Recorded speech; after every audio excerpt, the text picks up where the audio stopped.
बुजुर्ग, मेरी मातृशक्ति, मेरे छोटे व बड़े भाई बहन, आज मैं आपको बाबा साहब के बारे में कुछ बताना चाहती हूँ।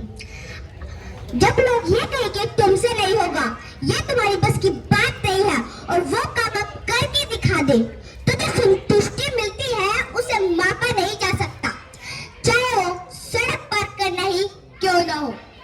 जिन्हें पब्लिक प्लेस पर पानी पीने की अनुमति नहीं थी, जिन्हें क्लास से बाहर बिठाया जाता था, जिनसे पढ़ाई का अधिकार छीनने की कोशिश भी की गई, उस जगह पर कोई पहुंच नहीं सकता।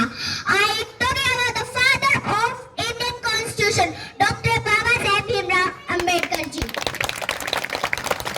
जो कर गुजर गए वो भीम थे, दुनिया जगाने वाले हमारे भीम थे। जो कर गुजर गए वो भीम थे, दुनिया जगाने वाले हमारे भीम थे। हमने तो सिर्फ इतिहास पढ़ा है, हमने तो सिर्फ इतिहास पढ़ा है, इतिहास बनाने वाले हमारे भीम थे।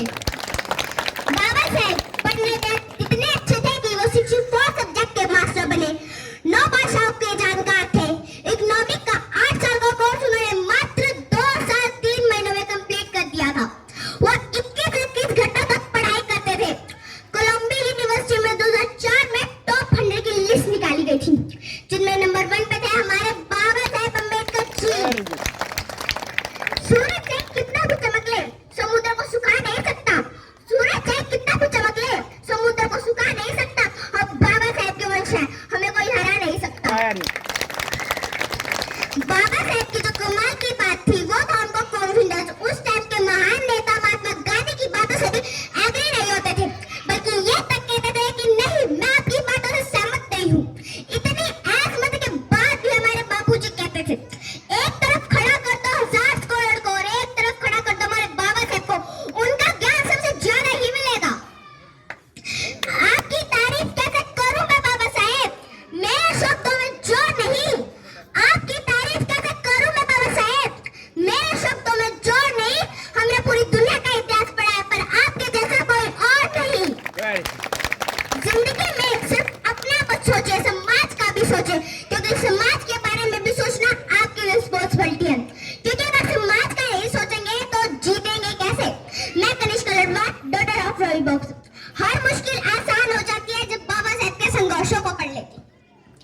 शिक्षक की इच्छा होनी चाहिए, यह हमने सीखा बाबा साहब से।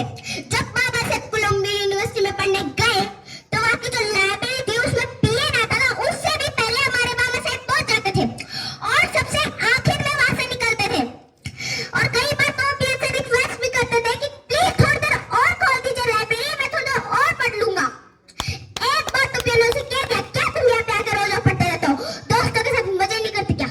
तो बाबा साहब ने जवाब दिया, अगर मैं लोगों के दोस्तों के साथ मजे करने लगा तो मेरे लोगों का ध्यान कौन रखेगा?